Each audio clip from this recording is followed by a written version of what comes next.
গল্পের নাম অভিমানী কৃষ্ণচূড়া। লেখিকা লায়রা আয়নাত। পর্ব ৫। আজ এজারের নেশাগ্রস্ত ভারী শরীরটা নিদ্রার উপর আছড়ে পড়ছে। এমনিতে এজার মদ ছোঁয় না, অ্যালকোহল পেটে গেলেই তার মাথা ধরে বমি হয়। কিন্তু আজ সে ইচ্ছে করেই এই পথে হেঁটেছে, হয়তো নিদ্রার একটু নিবিড় সেবা আর মনোযোগ পাওয়ার কাঙাল হয়ে। পার্টি থেকে এসে ঘরে ঢুকেই টলটলায়মান এজার এক প্রকার জোর করেই নিদ্রাকে নিয়ে বিছানায় লুটিয়ে পড়ে। নিদ্রা বারবার ধাক্কা দিয়ে তাকে সরানোর চেষ্টা করে, উঠুন বলছি, কিন্তু এজারের কোনো হেলদোল নেই। উল্টে একটা সময় সে নিদ্রার গায়েই বমি করে সবকিছু একাকার করে ফেলে। অবশ্য এমন ঘটনা এই প্রথম নয়। এজার মদ গিললেই ওর এই দশা হয়, আর পুরোটা সামলাতে হয় নিদ্রাকেই। একরাশ বিরক্তি আর ক্লান্তি নিয়ে নিদ্রা সমস্ত নোংরা পরিষ্কার করে। নিজেও গোসল সেরে একটা জার্সি আর ট্রাউজার গলিয়ে নেয় গায়ে। এজারের শার্ট প্যান্ট কোট খুলে সয়ত্নে তার গা মুছে দেয় সে। এজারের পরনে এখন শুধু একটি শর্টস। এই মাতাল অবস্থাতে এজার যে ঠিক কতবার নিদ্রাকে চুমু খেয়েছে তার কোনো ইয়াত্তা নেই। মৃদু মারধর করেও তাকে কিছুতেই নিরস্ত করতে পারেনি নিদ্রা। এই মুহূর্তে নিদ্রা নরম তোয়ালে দিয়ে এজারের পিঠ আর ঘাড় মুছে দিচ্ছে। আর এজার? সে অবুঝ বাচ্চাদের মতো নিদ্রার পেটে মাথা গুজে আছে। জার্সির কাপড়টা সামান্য একটু উপরে তুলে নিদ্রার উন্মুক্ত নাভি আর পেটে সে অবিরাম এঁকে দিচ্ছে উষ্ণ চুম্বনের দাগ। এই বিশালদেহী একজন মানুষকে এভাবে টেনে হিচড়ে সামলাতে গিয়ে নিদ্রা বড্ড হাঁপিয়ে ওঠে। গা মোছানো শেষে এজারকে ধাক্কা দিয়ে বিছানায় ফেলে দেয় সে। হাঁপাতে হাঁপাতে কপট রাগে বলে ওঠে, চুপচাপ ঘুমা শালা। কতবার বলছি এসব ছাইপাশ খাস না, খাস না। এখন খেলি তো, আর আমার জানটা বের করে ছাড়বি। কিন্তু নিদ্রার কথা আর শেষ হয় না। কিছু বুঝে ওঠার আগেই এজার এক ঝটকায় তাকে টেনে বিছানায় ফেলে দেয়, আর নিজের বলিষ্ঠ বাহুডোরে ভীষণ শক্ত করে আষ্টেপৃষ্ঠে জড়িয়ে ধরে তাকে। ভয়ে রীতিমতো হকচকিয়ে ওঠে নিদ্রা। শিরায় শিরায় বয়ে যায় এক আতঙ্ক। উন্মাদের মতো আচরণ করা এই লোকটা এখন না জানি কি উল্টোপাল্টা করে বসে। ত্রস্ত ভঙ্গিতে সে এজারের কাছ থেকে নিজেকে ছাড়িয়ে নেওয়ার আপ্রাণ চেষ্টা করে। কিন্তু এজার পাথরের মতো অনড়, কিছুতেই তা হতে দেয় না। বরং দুই হাতের শক্ত আবরণে নিদ্রাকে আরও নিবিড়ভাবে নিজের মাঝে আবদ্ধ করে ফেলে। দম নেওয়ার সামান্যতম ফুরসতটুকুও কেড়ে নেয় সে। নিদ্রার নরম গাল আর গলায় পাগলের মতো অজস্র এলোমেলো চুম্বন এঁকে দিতে শুরু করে। একটা দমবন্ধ করা পরিস্থিতি গ্রাস করে নিদ্রাকে। এর মাঝেই ঘোরে থাকা এজার এক প্রকার জোর খাটানোর সুরেই ভারী গলায় আদেশ করে ওঠে, জার্সিটা খোলো, নিদ্রা গু। ভয়ে গুটিয়ে গিয়েও তীব্র প্রতিবাদে মাথা নাড়ে নিদ্রা, না। খুলব না গি। অসহায়ত্ব আর অবর্ণনীয় যন্ত্রণায় আর্তনাদ করে ওঠে মেয়েটি। খাঁচায় বন্দি পাখির মতো কলিজাটা প্রবলভাবে ধরফর করতে থাকে তার। কিন্তু এজার আজ কোনো বাধা মানার পাত্র নয়, নিদ্রার সম্মতির বা অপেক্ষার কোনো তোয়াক্কাই সে করে না। নিজের খেয়াল খুশি মতো সে নিদ্রার জার্সির ভেতর হাত ডুবিয়ে দেয়, অধিকার ফলায় তার শরীরে। তীব্র আক্ষেপে আর আতঙ্কে বিছানার চাদরটা মুঠোয় শক্ত করে খামচে ধরে নিদ্রা ফুপিয়ে উঠে আর্তচিৎকার করে, সরুন আমার কাছ থেকে।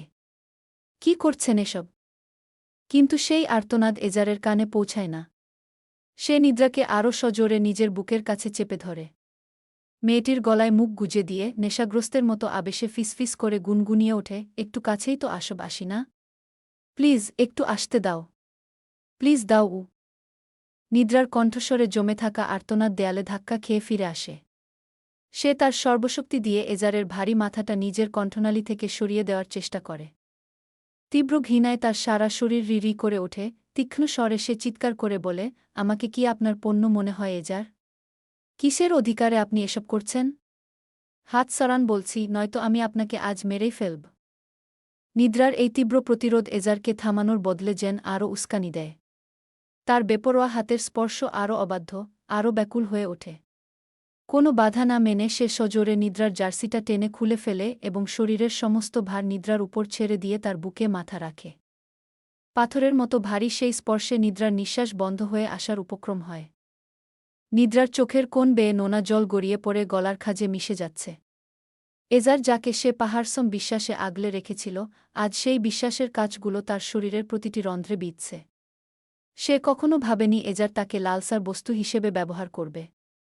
নিয়তির এই নিষ্ঠুর পরিহাসে তার বুকের ভেতরটা হাহাকার করে ওঠে, আজ তার অস্তিত্বের অর্ধেক সম্মান এই মানুষটা ধুলোয় মিশিয়ে দিল। নিদ্রা আপ্রাণ চেষ্টা করে ছটফট করে নিজেকে ছাড়িয়ে নেওয়ার, কিন্তু এজারের সুঠাম ও পেশিবহুল শরীরের ভারের কাছে তার কোমল শরীরটা বড়ই অসহায়। পরাজয় আর অপমানের গ্লানিতে নিদ্রার শরীরের প্রতিটি শিরা কুঁকড়ে যাচ্ছে। রাগে তার শরীর কাঁপছে, অথচ এই নিস্তব্ধ ঘরে নিজের সম্মান বাঁচানোর লড়াইয়ে সে ক্রমশ হেরে যাচ্ছে এক পরিচিত বিশ্বাসঘাতকের কাছে। রাত ৩টে। জানালার ভারী পর্দার আড়াল চিরে চাঁদের ম্লান আলো এসে পড়েছে বেডরুমের দামি কার্পেটে। রুমের নিস্তব্ধতা ভেঙে শুধু এসির একটানা মৃদু গুঞ্জন শোনা যাচ্ছে। এজারের ঘুম ভেঙে যায় এক তীব্র অস্বস্তিতে। ওর মনে হচ্ছে পুরো মাথার ভেতরটা হাজারটা কাচের টুকরো হয়ে ভেঙে পড়ছে, অসহ্য এক স্প্লিটিং হেডেক। আচ্ছন্ন চোখে সে বুঝতে পারে সে খুব নরম আর উষ্ণ কোনো কিছুর উপর মুখ গুজে আছে। একটা পরিচিত মিষ্টি ঘ্রাণ ওর নাসিকারন্ধ্রে এসে লাগছে। ভারী মাথাটা অতি কষ্টে তুলে সে চারদিকে তাকায়। যখন ওর দৃষ্টি নিদ্রার ঘুমন্ত নিষ্পাপ মুখের উপর গিয়ে স্থির হয়, মুহূর্তের মধ্যে এজারের শিরদাঁড়া দিয়ে এক হিমশীতল স্রোত বয়ে যায়। ওর চোখের ধূসর নীলচে মণি বিস্ফারিত হয়ে ওঠে। রিফ্লেক্স অ্যাকশনে ও বিছানায় উঠে বসে। দৃষ্টি নিজের অজান্তেই নিচে নেমে যায় এবং পরক্ষণেই এজারের মনে হয় পায়ের তলার মাটি সরে যাচ্ছে। সে বুঝতে পারে সে এতক্ষণ নিদ্রার অনাবিত বক্ষলগ্নেই মাথা রেখে শুয়েছিল। নিদ্রার দুধে আলোতা ত্বকে ফুটে ওঠা সেই গা লালচে লাভ বাইটস এজারকে বিদ্রুপ করছে। ওর শরীর কাঁপতে শুরু করে। নেশার ঘোরে সে একই ধৃষ্টতা দেখাল। নিজের প্রতি তীব্র ঘৃণায় এজারের ভেতরটা দুমড়ে মুচড়ে যায়। হাত কাঁপতে কাঁপতে ও সয়ত্নে নিদ্রার শরীরের সেই ক্ষতচিহ্নগুলোতে আঙুল ছোঁয়ায়। ওর অবচেতন মন হাহাকার করে ওঠে, ড্যাম ইট! কি করে সম্ভব? সে তো এমন পাশবিক হতে চায়নি। ঠিক সেই মুহূর্তেই নিদ্রার চোখের পাতা কেঁপে ওঠে।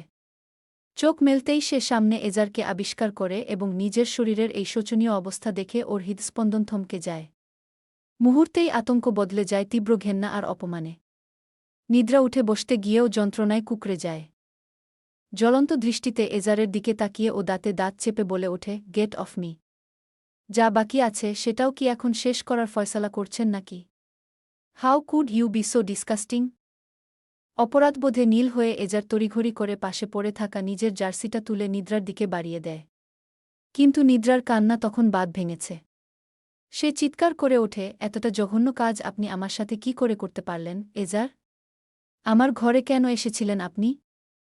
এসব নোংরামি করারই যখন এত শখ ছিল, তখন নিজের সেই প্রেমিকার কাছে গেলেন না কেন? বলুন, কি ক্ষতি করেছিলাম আমি আপনার, যে এমন পশুর মতো আচরণ করলেন আমার সাথে? এজার অপ্রস্তুত হয়ে দুহাত বাড়িয়ে নিদ্রার গাল বেয়ে গড়িয়ে পড়া অশ্রু মুছে দিতে চায়। ওর কণ্ঠস্বর এখন আবেগে থরথর, প্লিজ লিসেন টু মি, নিদ্রা। ট্রাস্ট মি, আমি ড্রিঙ্ক করে আউট অফ সেন্স ছিলাম। তুমি তো জানো আমি কেমন, কখনো কি আমি তোমার সাথে ইমোরাল কোনো বিহেভ করেছি? প্লিজ কেঁদো না, আমার বড় ভুল হয়ে গেছে। কিন্তু এটা ভুলে যেও না যে উই আর লিগালি ম্যারিড। তোমার এই হাজব্যান্ডের স্পর্শ তোমার জন্য অন্তত কোনো ক্রাইম নয় গি। নিদ্রা আর সহ্য করতে পারে না। এজারের হাতটা সজোরে ঝটকা মেরে সরিয়ে দিয়ে ও সপাটে এক চর বসিয়ে দেয় এজারের বা গালে। সেই চরের শব্দ ঘরের মধ্যে প্রতিধ্বনিত হতে থাকে। নিদ্রা হিসিয়ে ওঠে, shut up! Just shut up! হাজব্যান্ডের দোহাই দেবেন না। আপনাকে দেখলেই আমার এখন বমি পাচ্ছে। Get lost from my sight! এজার স্তব্ধ হয়ে গালে হাত দিয়ে বসে থাকে। কিছুক্ষণ পর সে ধীরে ধীরে বিছানা থেকে নেমে আসে। কোনো কথা না বলে ঘরের কোণে রাখা দামি সোফাটায় গিয়ে একপাশ হয়ে শুয়ে পড়ে। কিন্তু ওর ঠোঁটের কোণে এখন ফুটে উঠেছে এক বিচিত্র, কুটিল হাসি। মনে মনে সে এক গভীর তৃপ্তি পায়, যাক, অধিকারটা তো অন্তত প্রতিষ্ঠিত হল। সে বিড়বিড় করে বলে, ইউ আর মাইন, নিদ্রা। তুমি চলে যেতে চেয়েছিলে না? এবার দেখ তুমি কিভাবে আমাকে ছেড়ে যাও। জাস্ট ওয়েট অ্যান্ড ওয়াচকে। পুরো ঘটনাটা আসলে ছিল এজারের এক ঠান্ডা মাথার গেম প্ল্যান। সে ভেবেছিল মাতাল হয়ে নাটক করলে নিদ্রা মায়ে পড়ে তাকে আগলে নেবে। কিন্তু পরিস্থিতির চাপে বিষয়গুলো একটু বেশিই ডার্টি হয়ে গেছে। তবুও এজার রিগ্রেট করছে না। এই ঘটনার পর নিদ্রার যাওয়ার সব রাস্তা যে বন্ধ হয়ে গেল। বিছানায় বসে নিদ্রা তখন নিজের জার্সিটা শরীরে জাপটে ধরে ডুকরে কাঁদছে। ও কান্নাভেজা গলায় চিৎকার করে বলে, মিস্টার এজার, I am done with you. আমি আর এক মুহূর্ত এই হেলে থাকব না। আমি আপনার কেনা কোনো স্লেভ নই যে আপনার ফিজিক্যাল নিড মেটাব। আপনার সাহস কি করে হয় আমার গায়ে হাত দেওয়ার? এজার আর শুয়ে থাকতে পারে না। সোফা থেকে উঠে সে পুনরায় নিদ্রার সামনে এসে হাঁটু গেড়ে বসে। নিদ্রার ভিজে হাত দুটো নিজের শক্ত মুঠোয় নিয়ে ও ব্যাকুলভাবে বলতে থাকে, তুমি কি সত্যিই আমাকে এত খারাপ ভাবো? আমি কি ইচ্ছা করে করেছি? ভুল হয়ে গেছে আমার। আর কেন বুঝছ না, তুমি আমার স্ত্রী। তোমার শরীরের প্রতিটি ইঞ্চিতে আমার লিগ্যাল রাইট আছে গু। নিদ্রা আরও জেদ নিয়ে চেঁচিয়ে ওঠে, রাইট?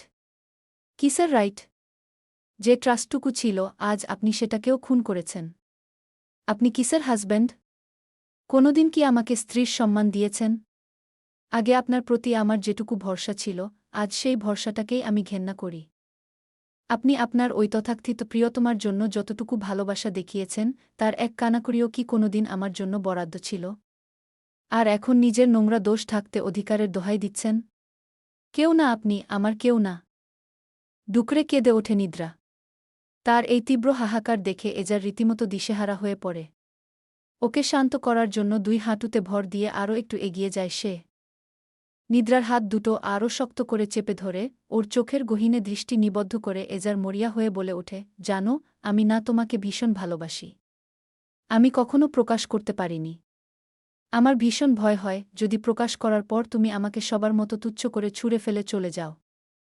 বিগত পুরোটা বছর আমি এই হারানোর ভয়ে সব অনুভূতি নিজের ভেতরে পাথরচাপা দিয়ে রেখেছি। তুমি আমার প্রাণ, নিদ্রা। আমি তোমাকে ভালোবাসি, ভীষণভাবে ভালোবাসি। তুমি কেন বুঝতে পারো না?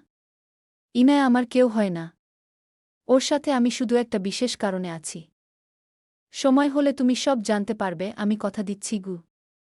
কিন্তু নিদ্রা এক ঝটকায় এজারের মুঠো থেকে নিজের হাত ছাড়িয়ে নেয়। তীব্র আক্রোশে চিৎকার করে ওঠে সে, না। চাই না আমি আপনার এই মিথ্যে ভালোবাসা। আপনার এই অবহেলা আর অবজ্ঞায় মোড়ানো ভালোবাসা আমার প্রয়োজন নেই। আপনার দেওয়া তাচ্ছিল্য আর অবহেলা তিল করে শেষ করে দিয়েছে আমাকে। আর মিথ্যে বলবেন না আমার সাথে। আমি ঘেন্না করি আপনার এই মিথ্যেকে। দয়া করে আর বলবেন না যে আপনি আমায় ভালোবাসেন। আপনার অন্তরে আমার জন্য যে এক বিন্দু মায়ারও জায়গা নেই, সেটা আমার খুব ভালো করেই জানা আছে গু। এজার এক বুক যন্ত্রণা নিয়ে হাহাকার করে ওঠে, তুমি আমার অন্তরে মায়ার কথা বলছ? আমার তো পুরোটা অন্তর জুড়েই শুধু তোমার বসবাস। আমি কি করলে তুমি বুঝবে বলো? আমি যদি আমার বুকটা চিরে হৃদয়টা বের করে তোমার সামনে তুলে ধরতে পারতাম, তবে হয়তো তুমি আমায় বিশ্বাস করতে, নিদ্রা। প্লিজ, অন্তত একটা বার আমাকে বিশ্বাস করো। শুধু একটা বার। এজারের সেই রাতের অমন অপ্রত্যাশিত বিহেভিয়ারের কথা মনে পড়লেই আজও আমার শিরদাঁড়া বেয়ে একটা শীতল স্রোত নেমে যায়, লজ্জায় আর ঘৃণায় ভেতর থেকে গা গুলিয়ে ওঠে। এক কথায় বলতে গেলে সেটা ছিল একটা ভয়ঙ্কর ট্রমাটাইজিং রাত। গত দুটো দিন আমি উনার সাথে সব রকম কমিউনিকেশন টোটালি কাট অফ করে দিয়েছিলাম। উনার ওই বিশাল ম্যানশনে তো পাও রাখিনি, বরং সেই দমবন্ধ করা রাতটা কোনোমতে পার হতেই আমি নিজের জিনিসপত্র গুছিয়ে আইজারের ফ্ল্যাটে চলে এসেছিলাম। এত বড় একটা হিউমিলিয়েশন আর লজ্জাজনক ঘটনার পর আবার ওই বাড়িতে ফিরে যাওয়ার কোনো লজিকই আমার কাছে নেই। কেন যাব আমি? কিসের আশায়? আজ অফিসে পা রেখেছি বুকে একরাশ কাঠিন্য আর একটা ফাইনাল ডিসিশন নিয়ে। গত দুদিন অফিসেও আসিনি আমি। আজ এখানে আসার পেছনে আমার একটাই উদ্দেশ্য, ডিভোর্স পেপারে উনাকে সাইন করানো।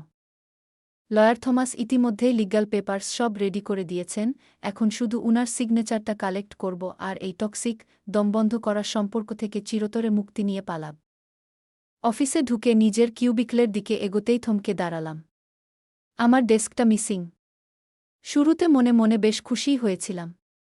ভেবেছিলাম হয়তো রাগের মাথায় আমাকে ফায়ার করে দিয়েছেন। Good for me. অন্তত উনার চেহারাটা তো আর দেখতে হবে না। কিন্তু আমার সেই স্বস্তি বেশিক্ষণ টিকল না। একটু পরেই অন্য কলিগদের কাছ থেকে শুনলাম, এজারের ডিরেক্ট অর্ডারেই আমার ডেস্ক শিফট করা হয়েছে, তাও আবার একেবারে উনার প্রাইভেট কেবিনে। রাগে আমার কান দিয়ে ধোঁয়া বেরোনোর উপক্রম। কিন্তু কিছুই করার নেই। এটা একটা প্রফেশনাল স্পেস, এখানে পার্সোনাল ইস্যু টেনে এনে চিৎকার চেঁচামেচি করে সিন ক্রিয়েট করা যায় না। তাই নিজের রাগটা গিলে নিয়ে বাধ্য হয়েই ভারী কদমে উনার কেবিনের দরজায় নক করে ভেতরে প্রবেশ করলাম। ভেতরে ঢুকতেই আমি স্তব্ধ হয়ে গেলাম। উনার বিশাল এক্সিকিউটিভ ডেস্কের একেবারে গা ঘেঁষে, বলতে গেলে প্রায় লেপ্টে আমার ডেস্কটা বসানো হয়েছে। অফিসের ডেকোরামের কোনো বালাই নেই, দেখতে বড্ড অকওয়ার্ড আর আনপ্রফেশনাল লাগছে পুরো সেটআপটা। বাইরের একজন ক্লায়েন্ট যদি হঠাৎ কেবিনে ঢোকে তাহলে সে কি ভাববে? What a mace! আমি কোনো কথা না বাড়িয়ে নিজের চরম বিরক্তিটা লুকিয়ে সোজা আমার ডেস্কে গিয়ে চুপচাপ বসে পড়লাম। আর চোখে একবার উনার দিকে তাকাতেই বুকের ভেতরটা কেমন যেন অদ্ভুতভাবে কেঁপে উঠল। এজার খুব শান্ত, কিন্তু শিকারী পাখির মতো তীক্ষ্ণ একটা দৃষ্টি নিয়ে একদৃষ্টে আমার দিকে তাকিয়ে আছেন। মানুষটাকে আজ বড্ড মেসি আর বিপর্যস্ত লাগছে।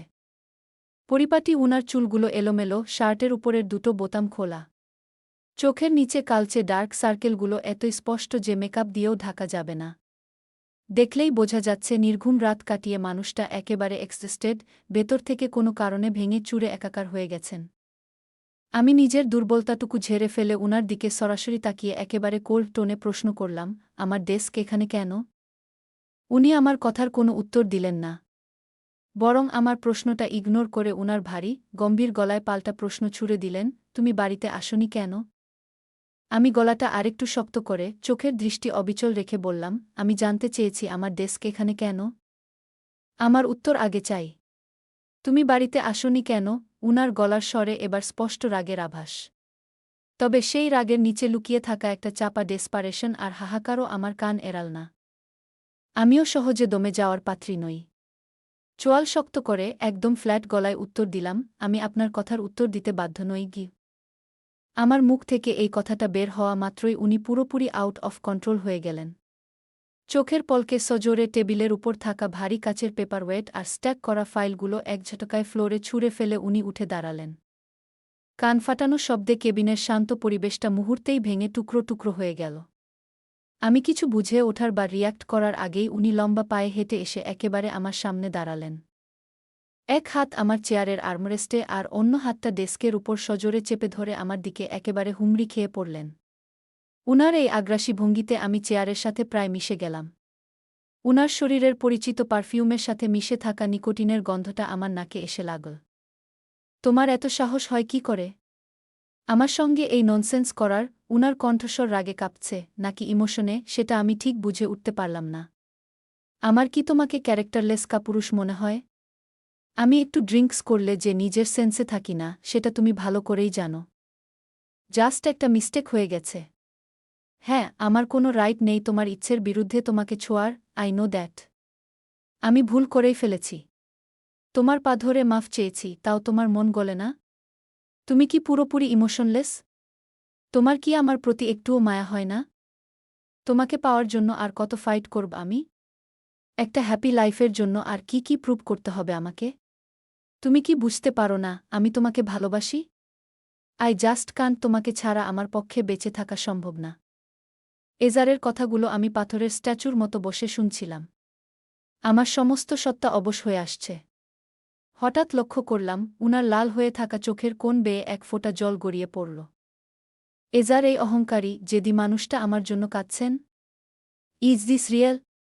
উনার চোখের এই জল কি সত্যিই আমার জন্য? এই হেভি ইমোশনাল অ্যাটমসফিয়ারটা আমি আর নিতে পারছিলাম না। আমার দম বন্ধ হয়ে আসছিল। এজারকে নিজের স্পেস থেকে কিছুটা সরানোর জন্য কাপা কাপা হাতে উনার বাহুতে হাত রেখে খুব নার্ভাস আর অস্ফুট গলায় বললাম, আপনি একটু সরুন। আমাকে উঠতে দিন। আমার খুব সাফোকেটিং লাগছে গু। এজার আমার কথা শুনে 1 সেকেন্ডের জন্য স্থির হয়ে গেলেন। গভীর, আরক্ত চোখে আমার চোখের দিকে তাকালেন, তারপর ধীরে ধীরে যেন একরাশ অনিচ্ছা নিয়ে সরে দাঁড়ালেন। আমার ভেতরটা কেমন যেন ব্ল্যাঙ্ক হয়ে গেছে, শূন্য লাগছে সবকিছু। উনার সাথে এই মুহূর্তে আর একটা কথাও কন্টিনিউ করার মতো মেন্টাল এনার্জি বা লজিক কোনোটিই আমার অবশিষ্ট নেই। আমি শুধু চাইছিলাম দ্রুত এই কেবিন থেকে, উনার এই তীব্র চোখের দৃষ্টি থেকে পালিয়ে যেতে।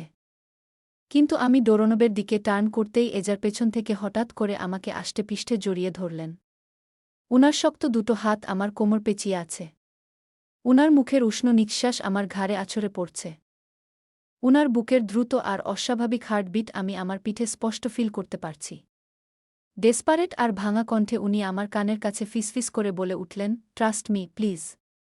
আমি আর কিচ্ছু চাই না, শুধু তোমাকে চাই। আই লাভ ইউ, নিদ্রাগু। আমার ব্রেইন সিগন্যাল দেওয়া স্টপ করে দিয়েছে। আমি বুঝতে পারছিলাম না এই মুহূর্তে আমার ঠিক কিভাবে রিয়্যাক্ট করা উচিত। রাগ করা উচিত নাকি উনার এই অসহায়ত্বে সান্ত্বনা দেওয়া উচিত? অনেক স্ট্রাগল করে নিজের শেষ সম্বলটুকু দিয়ে উনার সেই শক্ত হোল্ড থেকে নিজেকে কোনোমতে ছাড়িয়ে নিলাম। নিজের কাঁধ থেকে পড়ে যাওয়া ব্যাগটা দ্রুত টেনে নিয়ে দরজার দিকে এগোতে এগোতে প্যানিকড আর অগোছালো গলায় বললাম, আমি আমি বাড়ি যাচ্ছি। আপনার এসব কথার উত্তর আমি পরে দেব। আর এক মুহূর্ত সেখানে ওয়েট না করে, উনার দিকে ফিরে না তাকিয়ে আমি কেবিন থেকে প্রায় ছুটে বেরিয়ে এলাম। মাথার ভেতর হাজারটা চিন্তার জট, কিন্তু একটা বিষয় এখন আমার কাছে একদম ক্লিয়ার। আমি খুব ভালোভাবেই রিয়ালাইজ করছি, আমার প্রতি উনার অবসেশন ঠিক কোন চরম পর্যায়ে গিয়ে ঠেকেছে। বাড়ির সিসিটিভির ফুল অ্যাক্সেস তো আমার ফোনেই আছে। বিগত দুদিন ধরে স্ক্রিনের দিকে তাকিয়ে আমি দেখছি উনার প্রায় পাগলের মতো অবস্থা। মাঝরাতেও উনি আমার ফাঁকা রুমে গিয়ে ডেসপারেটলি আমায় খোঁজেন, কখনো ঘুমের ঘোরে উঠে এসে আমার অন্ধকার রুমে একা বসে থাকেন। আমার জন্য উনার যে কি করুণ আর হেল্পলেস দশা হয়েছে তা আমি নিজের চোখেই কন্টিনিউয়াসলি দেখছি। এটুকু অন্তত ফুল কনফিডেন্সের সাথে বলতে পারি, মানুষটা হয়তো সত্যিই আমাকে ভালোবাসেন। ওদিকে আইজা আর বাকিরাও আমাকে অনবরত কনভিন্স করার চেষ্টা করে যাচ্ছে উনাকে একটা লাস্ট চান্স দেওয়ার জন্য। কিন্তু আমার ব্রেন এই মুহূর্তে কাজ করছে না, আমি একদমই বুঝতে পারছি না আমার ঠিক কী ডিসিশন নেওয়া উচিত। পুরো সিচুয়েশনটায় আমি লিটারেলি ব্ল্যাঙ্ক ফিল করছি। ভাবতে ভাবতে পার্কিং লটে এসে স্কুটিতে চাবি ভরতেই চোখ যায় সামনের দিকে। দেখি ইনায়া মাত্রই ওর গাড়িটা পার্ক করছে। সকাল সকাল ওকে দেখে মেজাজটা আরও বিগড়ে যায়। ওকে দেখেও না দেখার ভান করে পুরোপুরি ইগনোর করে আমি স্কুটি নিয়ে বেরিয়ে যেতে চাই। এই মুহূর্তে ওর ওই টক্সিক আর ম্যানিপুলেটিভ ফেসটা এক সেকেন্ডের জন্যও দেখতে ইচ্ছে করছে না আমার। কিন্তু আমাকে সারপ্রাইজ করে দিয়ে ইনায়া হনহন করে এগিয়ে এসে আমার স্কুটির ঠিক সামনে রাস্তা ব্লক করে দাঁড়ায়। আমাকে পাশ কাটানোর কোনো স্পেস না দিয়েই হঠাৎ বেশ চড়া আর অ্যারোগ্যান্ট টোনে সে বলে ওঠে, মিস নিদ্রা, তুমি এজারের থেকে প্রপার ডিস্টেন্স মেইনটেইন করো। ও শুধু আমার। এমনিতেই সকাল থেকে আমার মুড অফ, তার উপর ওর এই ওভারস্মার্ট কথায় আমার রাগের আগুনে আস্ত এক মগ ঘি পড়ে। আমি স্কুটির হ্যান্ডেল শক্ত করে ধরে দাঁত চেপে ওর আপাদমস্তক স্ক্যান করে একটা শার্প লুক দিই। তারপর কোল্ড টোনে বলি, মিস নয় মিসেস বলতে শেখো। আর আমি আমার লিগ্যাল হাজব্যান্ডের থেকে ঠিক কী কারণে দূরে থাকব? Excuse me? তোমার মাথার স্ক্রু কি পুরোপুরি লুজ হয়ে গেছে, নাকি সকালেই ড্রিঙ্ক করে এসেছ? আমার এই ডিরেক্ট কাউন্টার অ্যাটাকে ইনায়ার ইগোতে বেশ শক্ত আঘাত লাগে। সেকেন্ডের মধ্যে রেগে একদম ফায়ার হয়ে যায় সে। গলা আরও এক পর্দা চড়িয়ে রীতিমতো ওয়ার্নিং দেওয়ার মতো করে সে বলে, আমি এত রাবিশ শুনতে চাই না। আমি যখন ফিরে এসেছি তার মানে এজার এখন শুধুই আমার। তুমি নিজে থেকে ওকে আমার জন্য ছেড়ে দাও, আদারওয়াইজ আমি ওকে তোমার থেকে স্ন্যাচ করে নিতে বাধ্য হব গো। ওর কথা শুনে আমার প্রচণ্ড ইরিটেটিং লাগে। Damn it! সকাল সকাল এই কালনাগিনীর সামনেই আমার পড়তে হলো। তবে নিজের ইমোশন আর রাগটা পারফেক্টলি কন্ট্রোল করে নিই আমি। মুখের উপর একদম ক্যাজুয়াল একটা ভাব ফুটিয়ে তুলে, ঠোঁটের কোণে একটা সার্কাস্টিক হাসি ঝুলিয়ে বলি, শখ থাকলে নিয়ে নাও। আমার ইউজ জিনিস যদি কারো এতই পছন্দ হয়ে থাকে, তবে তা আমি দয়া করে দিয়ে দিতে পারি। আমার কথাগুলো শেষ হওয়ার আগেই ইনায়া আরেকটু স্টেপ ফরওয়ার্ড করে একদম আমার মুখের উপর চলে আসে। চোখমুখ কুঁচকে সে বলে, তোমার জিনিস মানে কি? ও আমার ছিল, আমারই আছে। তুমি কি আদৌ জানো ওর কাছে তুমি জাস্ট একটা নিড মেটানোর টেম্পোরারি অপশন ছাড়া আর কিচ্ছু না? তোমার সাথে তো মনে হয় ও ঠিকঠাক বেডও শেয়ার করেনি। কিন্তু আমি ফিরে আসার পর লাস্ট নাইট মিলিয়ে আমরা অলরেডি 4 টাইমস বেডে গেছি। ওর নির্লজ্জ কথা শুনে আমি ভেতরে ভেতরে হাসছি। একটা মেয়ে ঠিক কতটা চিপ আর লো মেন্টালিটির হলে এভাবে চোখের পলক না ফেলে এত কনফিডেন্সের সাথে বানিয়ে বানিয়ে ফেক আর রাবিশ কথা বলতে পারে। অথচ আমি নিজে সিসিটিভি ক্যামেরায় চেক করে দেখেছি গতকাল সারারাত এজার বাড়িতেই ছিলেন, নিজের রুমেই ছটফট করছিলেন। ইনায়ার এই ডেসপারেট ওভারস্মার্টনেস দেখে আমি অবজ্ঞার একটা মুচকি হাসি দিই। একদম কুল আর রিল্যাক্স টোনে বলি, তাহলে প্রয়োজনটা আসলে কে হলো ডার্লিং? তুমি না আমি? তোমাকে একজন শুধু তার নিড অনুযায়ী ক্যাজুয়ালি ইউজ করছে, আর তুমি স্টুপিডের মতো সেটাকেই ট্রু লাভ মনে করে বসে আছো। একটু ব্রেন খাটাও। তুমি নিজে ওকে চিট করে যাওয়ার পরও উনি কেন হঠাৎ করে তোমার এত কেয়ার করবেন? You are such a stupid, Inaya.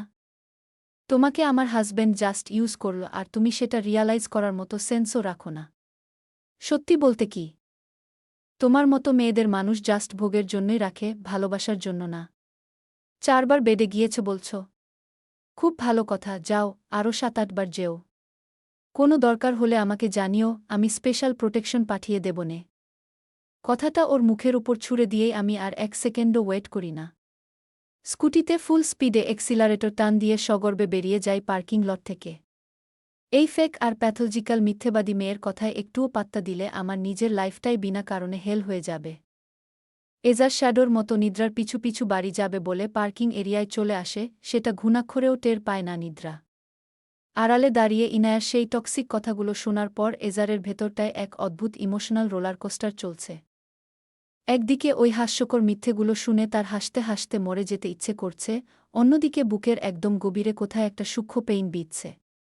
কিন্তু এতসব মিশ্র অনুভূতির মাঝেও এজারের কাছে সবচেয়ে বড় রিলিফের জায়গা হল নিদ্রার অবিচল ট্রাস্ট। সে খুব ভালো করেই বুঝতে পারছে, ইনায়ার সাজানো ওই ফেক স্টোরিজের একটা শব্দ নিদ্রা বিশ্বাস করেনি। আমার মানসিক অবস্থা এখন বেশ এলোমেলো, কি করব কিছুই ঠিকমতো বুঝে উঠতে পারছি না। তাই আপনাদের কাছে একটা ছোট অনুরোধ। গল্পটা কেমন লাগলো জানালে খুব ভালো লাগবে। আপনাদের একটা সুন্দর মন্তব্য আমার জন্য অনেক বড় সাপোর্ট। সত্যি বলতে এগুলো বারবার পরেই আমি নিজের স্ট্রেস একটু হলেও কমাতে পারি। আশা করি আমার দিকটা বুঝতে পারছেন, কেন মাঝে মাঝে দেরি হয় সেটাও হয়তো বুদ্ধিমানরা বুঝে নিতে পারবেন। বাড়ি ফিরে সোজা নিজের রুমে চলে আসি আমি। সারাদিনের ক্লান্তি ধুয়ে ফেলতে একটা ফ্রেশ শাওয়ার নিয়ে বিছানায় গা এলিয়ে দিই। ভাবি কিছুক্ষণ চুপচাপ শুয়ে থাকলে হয়তো মনের এই ভারী ভাবটা কেটে যাবে। কিন্তু কোথায় কি? কিছুতেই তো পিস অফ মাইন্ড পাচ্ছি না। বুকের ভেতরটা কেমন যেন আনচান করে উঠছে বারবার। একটা অজানা, অব্যাখ্যাত অস্থিরতায় ক্রমাগত সাফোকেশন লাগায়, শেষমেশ আর বিছানায় শুয়ে থাকতে পারি না। অস্থির মন নিয়ে রুমের দরজা খুলে করিডোরে পা রাখতেই হঠাৎ থমকে যেতে হয়। ঠিক সেই মুহূর্তেই উল্টো দিকের দরজাটা খুলে যায়। আর সেখান থেকে বেরিয়ে আসেন এজার। সদ্য স্নান সেরে বের হয়েছেন উনি। অবিন্যস্ত, এলোমেলো ভিজে চুল থেকে এখনও টুপটুপ করে দু-এক ফোঁটা জল গড়িয়ে পড়ছে উনার চওড়া কাঁধের উপর। উনি কবে এলেন? কখন ঢুকলেন বাড়িতে? সারপ্রাইজের একটা বড় ধাক্কা আমার মস্তিষ্ককে ব্ল্যাঙ্ক করে দিলেও সেটা সয়ত্নে নিজের পোকার ফেসের আড়ালে লুকিয়ে ফেলি। কোনো রকম বাক্য ব্যয় না করে নিস্পৃহ এক অ্যাটিটিউড নিয়ে উনাকে পাশ কাটিয়ে সিঁড়ির দিকে পা বাড়াই। আমার এই ইন্টেনশনাল সাইলেন্স উনার গায়ে একটুও মাখল বলে মনে হচ্ছে না। বরং ভারী পায়ের শব্দে খুব ভালোভাবেই বুঝতে পারছি উনিও আমার পিছু পিছু সিঁড়ি ভেঙে নিচে নামছেন। হঠাৎ পেছন থেকে উনার চিরপরিচিত গম্ভীর এবং বেশ ভারী গলাটা গমগম করে ওঠে। নিদ্রা, লিসেন। তোমার সাথে কথা আছে গি। উনার ডাকে আমি সিঁড়ির মাঝপথেই স্থির হয়ে দাঁড়াই। নিজেকে ভেতর থেকে পুরোপুরি শান্ত রাখার এক আপ্রাণ চেষ্টা চালিয়ে ধীরে ধীরে পেছনে ফিরে তাকাই উনার দিকে। গলার স্বর সম্পূর্ণ নরমাল এবং এক্সপ্রেশনলেস রেখে বলি, বলুন গু। উনি প্যান্টের পকেটে 2 হাত গুজে বেশ রিল্যাক্সড ভঙ্গিতে দাঁড়ান। সিঁড়ির কয়েক ধাপ উপরে দাঁড়িয়ে আর চোখে আমার দিকে একদৃষ্টে তাকিয়ে থাকেন কয়েকটা দীর্ঘ মুহূর্ত। উনার সেই আই কন্ট্যাক্টে আছে এক অদ্ভুত ইন্টেন্সিটি। তারপর কোনো রকম ভনিতা ছাড়াই পুরুষালী পজেসিভনেস নিয়ে উনি বলে ওঠেন, আই লাভ ইউ। তুমি আমার সাথে থাকবে সারা জীবন। আমি থাকতে চাই। উনার কথার আকস্মিকতায় আমার বুকের ভেতরটা ছ্যাঁত করে উঠলেও বাইরের পৃথিবীতে তার কোনো এক্সপ্রেশন আমি ফুটতে দিই না। পলকহীন দৃষ্টিতে কিছুক্ষণ তাকিয়ে থাকি উনার ওই ওভার কনফিডেন্ট চোখ দুটোর দিকে। তারপর শার্প টোনে বলি, অ্যান্সার আমি দেব। কিন্তু তার আগে আমাকে বলুন, ইনায়ের সাথে আপনার এত মাখামাখি কিসের? প্রশ্নটা কানে যাওয়ার সাথে সাথেই উনার চোয়ালের পেশি শক্ত হয়ে যায়।